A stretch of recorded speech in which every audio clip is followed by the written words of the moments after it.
Look at the size of his shield when he does this. Look at his shield. It's ridiculous.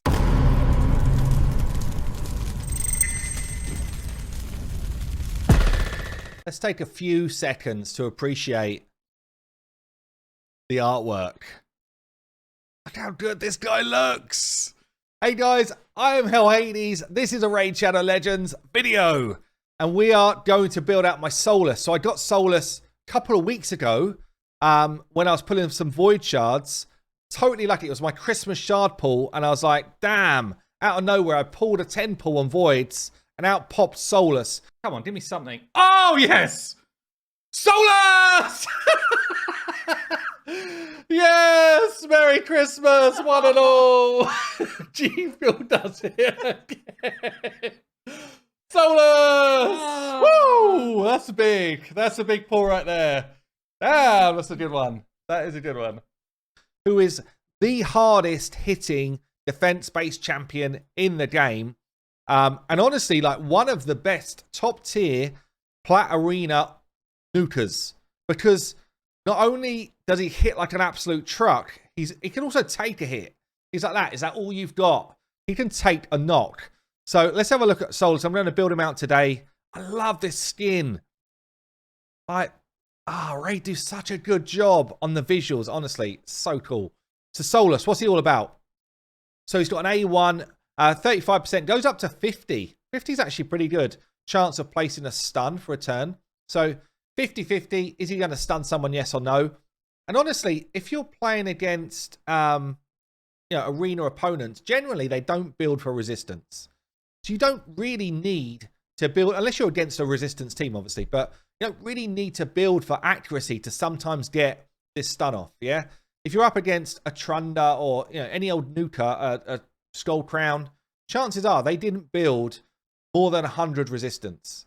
So you can absolutely just be going with your standard amount of accuracy and still got a good chance to land this type of stuff in the arena on your damage dealers, which is pretty cool. So 50% chance if you book him out of placing a stun. Also hits pretty hard, and you get an extra 20% damage from books on this dude. So the A2 attacks 3 times at random.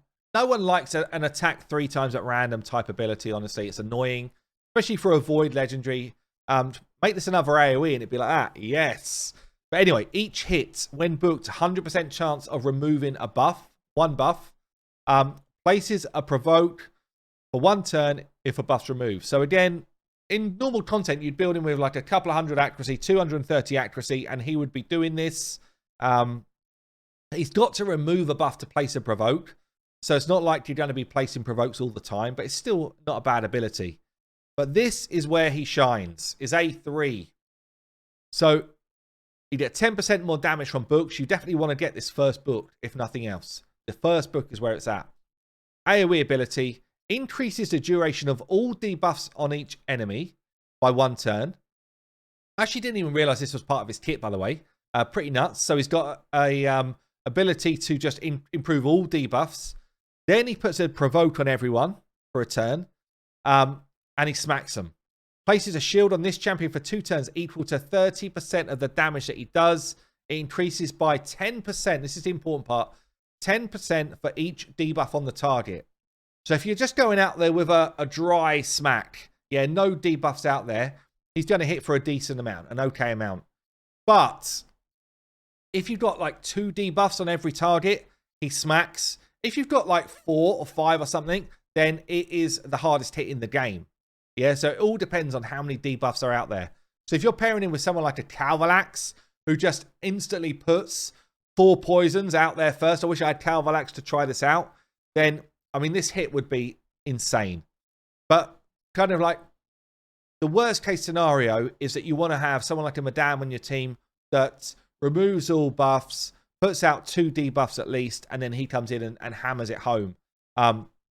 Also good with someone like a Kaimar, who could do that sleep ability. So then you pair it with the mastery that gives you more damage through someone being asleep or controlled in some sort of way, which is pretty damn cool.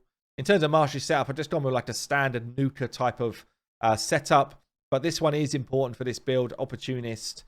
You want things like ambush to do your more damage from your first hits. The defense tree is just a better tree to go if you're just trying to get a little bit more damage. You know, getting retribution hits with that stun ability on the A1's pretty damn nice as well. So that's the build that I would choose for probably any content, honestly, unless you were using them against Doom Tower bosses or something and you wanted War Master hits. That's definitely the way I would go. So let's build him out then. What I'm going to do, which I've not done in a while, I've not had someone this special in a long time. We're going to run the optimizer and I'm going to build him for maximum damage. Maximum damage. But what we're going to do is allow him to steal from anybody. So even Trunder has got gear up for grabs. So I can do this in here. Just include any locked champions from here. Let me just do a refresh. So I've actually done his... Or I can just do it here, actually. He's now got tough skin on, which he didn't have before. The rest of it is fine. All of his damage is based on defense. So what you'll see is the optimizer knows that anyway. It will just pull out the kind of defensive stats. But we just want to go 100% crit rates. Speed at 180, I think, is fine. And then we're going to build for damage. Let me just check I haven't got some weird and wonderful sets on. I have. Reset that. That's fine. Okay, optimize. Optimize.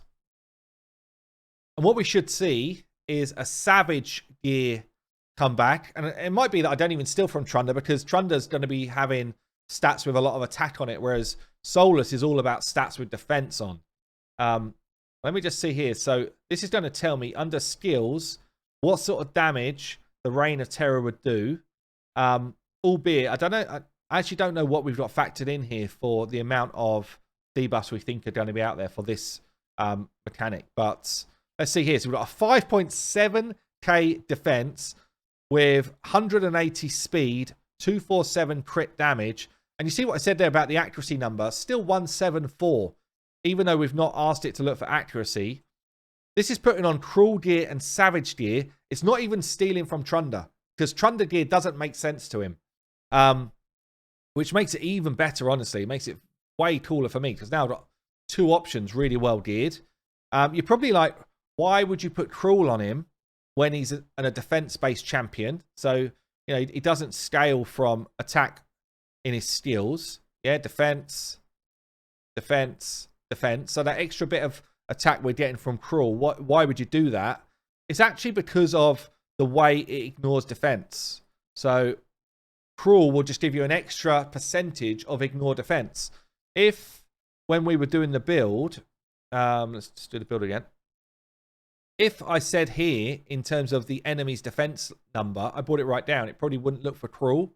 In fact, probably most people's defenses, when you've got Madame out there, yeah, it's probably about right, about 2,000, maybe even a bit less. If you weren't using Madame, you'd have to punch up the defense higher and do it like this. And but it should still find basically the same style of build. It's actually, let's just give it a second to complete. See what it's done? So initially it was like Savage plus crit damage feels like the way to go. But it comes back to the view of, no, hold on a minute. Cruel just does more work. Cruel will do more work for you because it will ignore more defense. So this is the build we're going to do. And let's see him smack some people up. Okay, so we're going to start off by showing him in the arena. And then we're going to show him in some dungeons alongside this fella, Tomb Lord. It's got a bit of a smile about him. So yeah, we're going to go in the arena first though. So arena, we're going to pump him alongside Sifi. You could use Doomscreech, who's maybe the better choice, honestly. But Sifi brings me a bunch of buffs. Increased defense, increased speed. Which the increased defense is the one you want. It's just going to kind of punch his damage up even higher. And she gives you a bit of a turn meter fill as well. We're going to use Kaima, as I said, to do a buff strip, stroke, sleep. If he puts the sleep out there, we're going to do more damage for the extra debuff, as well as that mastery kicking in. And then we're going to use Madame to do the cleanse, but also put out 2 debuffs as well, decrease defense and decrease attack. She's running at 204 speed, so she's actually not that quick, because Kaimar enables us to do that. In terms of his final build, this beast is looking hungry. 6.1, nearly 6.2k defense, 100% crit rate, 247 crit damage, with enough accuracy probably to land some stuff as well. In Cruel, in Savage, 91k power. Let's just have a quick look at my Night Revs Guardian Ring. I think it's probably pretty maxed.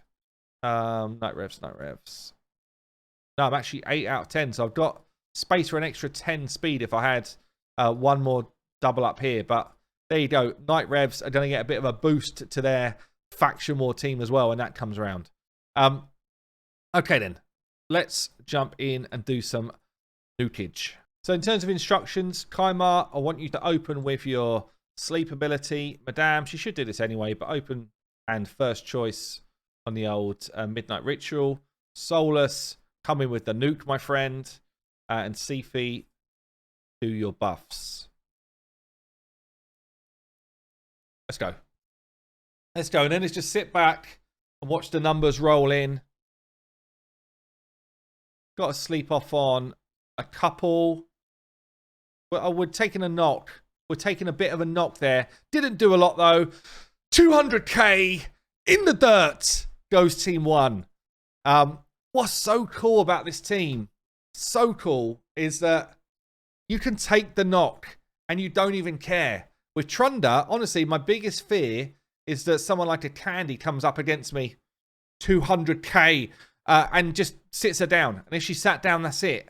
I'm literally in the dirt. Let's see if I can find an example here. Maybe I'm going to take a hit from this Trunda, which might kill me, in fairness. Trunda can knock through most things. There's that retribution hit.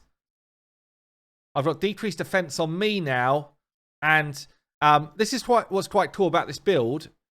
We still get a provoke out there on a couple of these guys, which means that they're just coming at us with A1s. Yeah, so even if we're in trouble, still learns that provoke, and we go again. Come on, Soulless. Get your job done. Go to town! There we go. Damn, it's so much fun when you get a new nuker like this. Who else can we try? Let's try and find a really tanky team. Nothing there. What's this? This looks nasty. Look at this. Yuck. No one wants to fight a team that looks like that. 2 buffs. Because he's void, he doesn't care about affinity. He sits them all down. They all go down. Damn, that's strong. That is strong. It's so much fun. What is this? What is this, Shamus? Look yourself in the mirror. Unacceptable. Unacceptable. We're just going to get nuked by Hedgies. Trunda would not be able to deal with this team because Hedgies would just be absolutely flattening our team. Honestly, are we going to deal with it? Just about stay alive. We might not win the fight, but Trunda would absolutely be in the dirt at that point. 100%. There's no way she would have survived those two. We've got to get back to getting his abilities, though.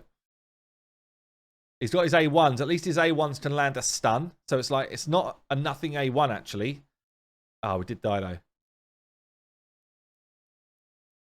Oh, it's actually Shamus. Disgusting. Disgusting team. Let me see if I can pick back up. Instead of this AI trying to pick up someone useless, let's see if I can get back to my Soulless. Don't kill me. Don't kill me. Yeah, I didn't think I'd win that, by the way. The double Hedgie. Against a Warlord with all of this nastiness going on. This is a very tanky team. How does this one roll? How does it roll? If Warlord gets a turn, we're dead. But he's going to have a little nap first. And then Soulless might have a thing to say about that. Sit down, boys. Sit down. Damn. What a champion. Love it.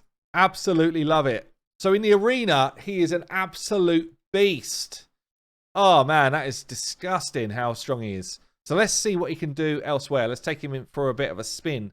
He's not really, like, he doesn't bring debuffs that are going to help you through dungeons as such, but he will help you fight waves. So even against, like, really, let's go 25, let's go 24. Even against disgusting content like this, 24, it's like, when am I ever going to do any work? And you don't have a seer, let's say.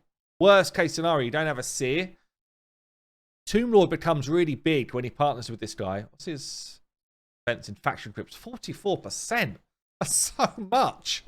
That is so much defense. Okay, let's see what they can do then. Let's take it off auto. I just want to control this myself. Decrease defense and weaken. Let's do the poison ability. So we've now got 6 debuffs across the board. Anything more I can do here? Maybe some more poisons. What we got here? 1, 2, 3, 4, 5, 6, 7 on a few of them. Can we get any more AoE block buffs? Oh my lord, how many we got? 1, 2, 3, 4, 5, 6, 7, 8. I think pretty much we've got 8s. AoE ability, slow this down. What you got, my friend? What have you got? Oh, it's like 200k across the board. Woo! It's so ridiculous.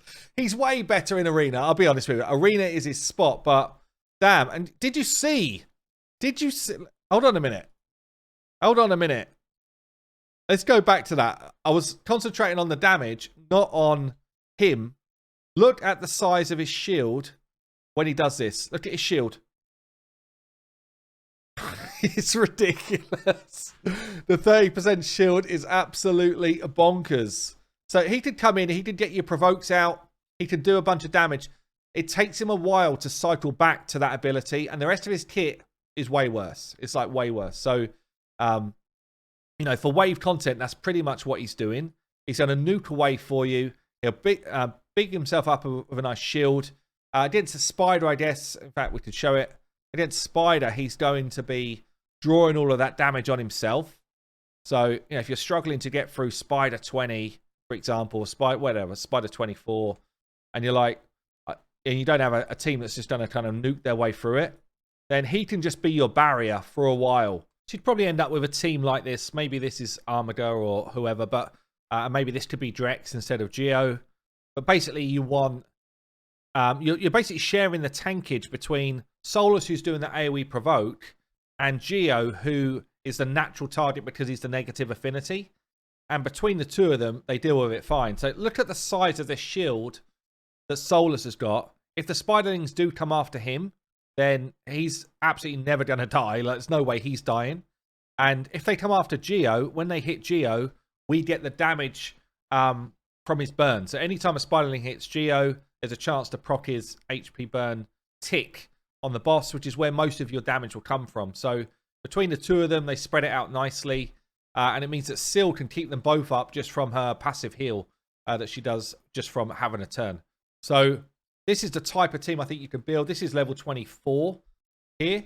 But he just becomes an absolute wall. He's just a unit that can just, you know, every now and again, he just alleviates the pressure from your tank. And you could run him, honestly, right the way through Spider. No problems at all doing this type of thing. Especially when that kind of big shield goes out there and he's just like, whatever. Come at me. You've got literally no chance. Come after me, people. What do you think you're going to do against this massive shield? And that same type of mentality is really used anywhere else in the game. So if you want to use him on Doom Tower floors, fine. He'll soak up a ton of the damage for you and control the enemies, you know, so they're not doing their main abilities. If you want to use him in Faction Wars, he's going to be top tier for damage, but also gives you that control. You know, against that Valk wave, where it's like 3 Valks, most annoying wave in the game, he will absolutely deal with that as well. So all in all, like, his control in other content is awesome, but he absolutely shines the most in the arena. So there you go, guys. I've been Hell Hades. This is Soulless, nuking stuff into the ground. I will see you later.